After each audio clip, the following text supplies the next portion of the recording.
Well next point is verification of return. आयकर विवरणी को सत्यापित कौन करेगा, उस पर दस्तखत कौन करेगा? This is given under section 140। The return under section 139 shall be verified as under।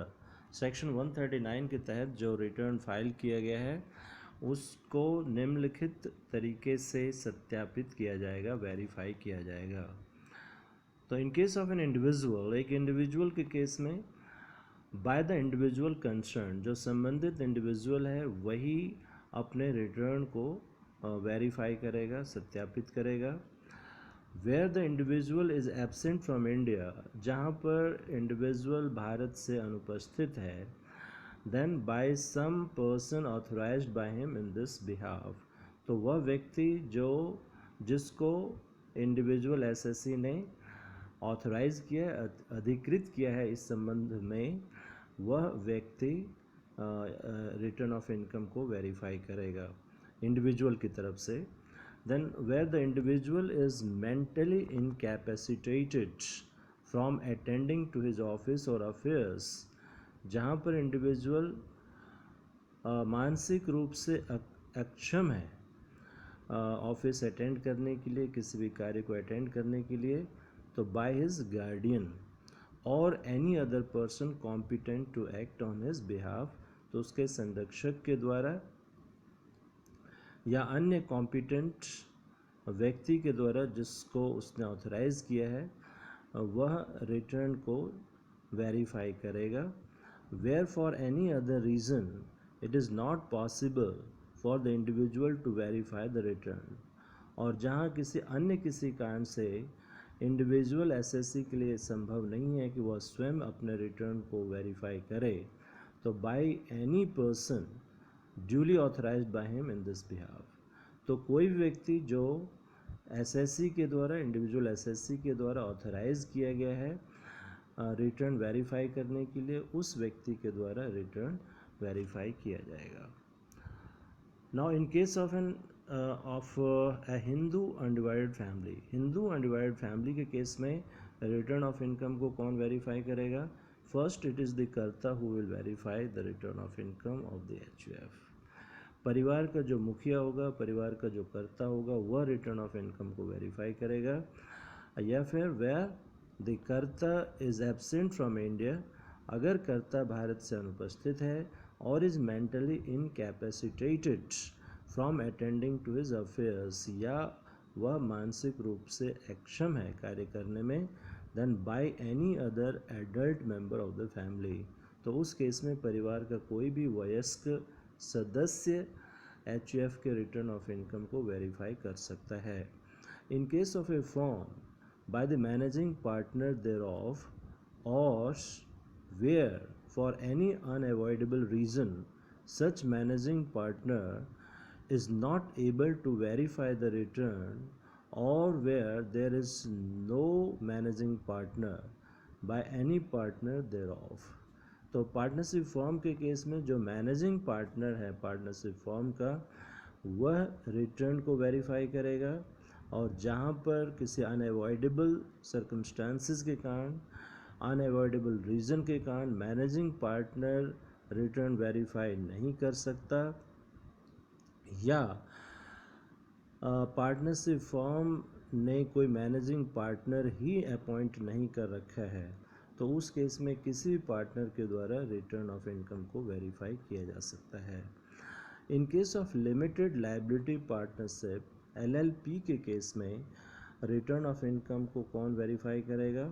By the designated partner देयरऑफ, जो एलएलपी का डेजिग्नेटेड पार्टनर है वह रिटर्न को वेरीफाई करेगा, और where for any unavoidable reason such designated partner is not able to verify the return, और जहाँ कुछ अनअवॉइडेबल सर्कमस्टांसिस के कारण, रीजंस के कारण डेजिग्नेटेड पार्टनर रिटर्न को वेरीफाई करने की स्थिति में नहीं है, वेरीफाई नहीं कर पा रहा, और there is no designated partner as such, या फिर कोई डेजिग्नेटेड पार्टनर ही अपॉइंट नहीं किया है एलएलपी ने, तो बाय एनी पार्टनर, कोई भी पार्टनर जो होगा LLP का, वह रिटर्न ऑफ इनकम को वेरीफाई करेगा।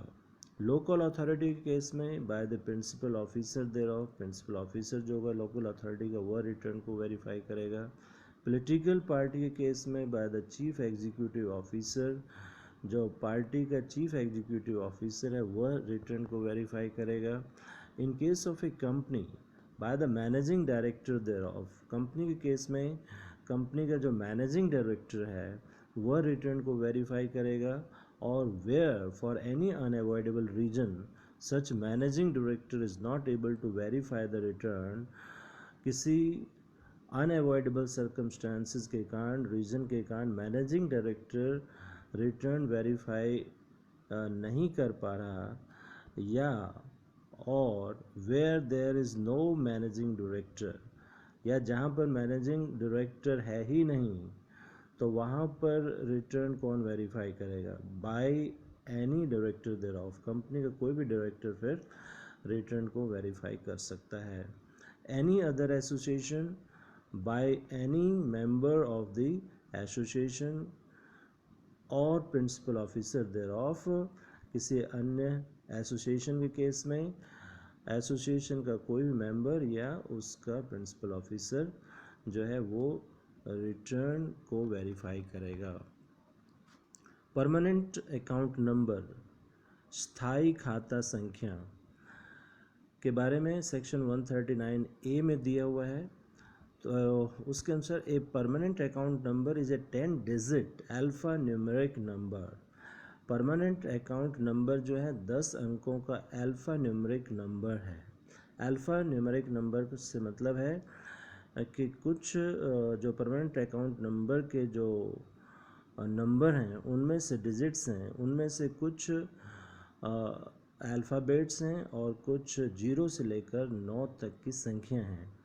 And this is issued by the income tax department of India in A laminated form. और ये परमानेंट अकाउंट नंबर का जो कार्ड है ये लैमिनेटेड कार्ड के रूप में income tax department of India के द्वारा जारी किया जाता है। Each set of number is unique. Permanent account number का हर सेट जो है वो यूनिक है, अपने आप में अलग होता है। किसी भी दो व्यक्ति का परमानेंट अकाउंट नंबर एक नहीं मिलेगा। Permanent account number is unaffected by change of address even between states. Permanent account number पर अगर एड्रेस चेंज होता है तो उसका कोई असर नहीं पड़ता है, चाहे एड्रेस में चेंज एक स्टेट से दूसरे स्टेट में ही क्यों ना हो। And it is not transferable, और ये हस्तांतरित भी नहीं किया जा सकता है। Applying for a pan card, pan card के लिए अप्लाई कैसे किया जा सकता है? Any one can apply for a pan card. कोई भी व्यक्ति पैन कार्ड के लिए अप्लाई कर सकता है, वेदर दे आर वर्किंग और नॉट, चाहे वे कार्य कर रहे हों या कार्य नहीं कर रहे हों। There is no restriction on age, religion और नेशनलिटी। एज का, रिलीजन का, नेशनलिटी का, राष्ट्रीयता का, धर्म का, आयु का कोई रेस्ट्रिक्शन नहीं है, कोई प्रतिबंध नहीं है। One can submit an application for an under age minor और even on behalf of a new born. एक माइनर की तरफ से, एक नाबालिग की तरफ से, यहाँ तक कि एक नवजात शिशु की तरफ से भी पैन कार्ड के लिए अप्लाई किया जा सकता है। Application in such cases must be signed by the legal parent और गार्डियन।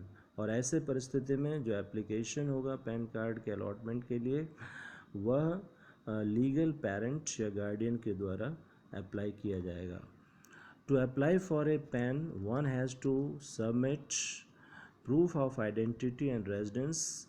पैन के लिए जब आप अप्लाई करते हैं तो आपको साथ में रेजिडेंस और आइडेंटिटी का प्रूफ भी देना पड़ेगा। Form number 49A is to be filled by the Indian citizens. भारतीय नागरिकों के द्वारा परमानेंट अकाउंट नंबर के अलॉटमेंट के लिए फॉर्म नंबर 49A भरना पड़ता है, including those who are located outside India. भारतीय नागरिक अगर भारत के बाहर भी स्थित हैं तो वो भी यही फॉर्म यानी 49A भरेंगे।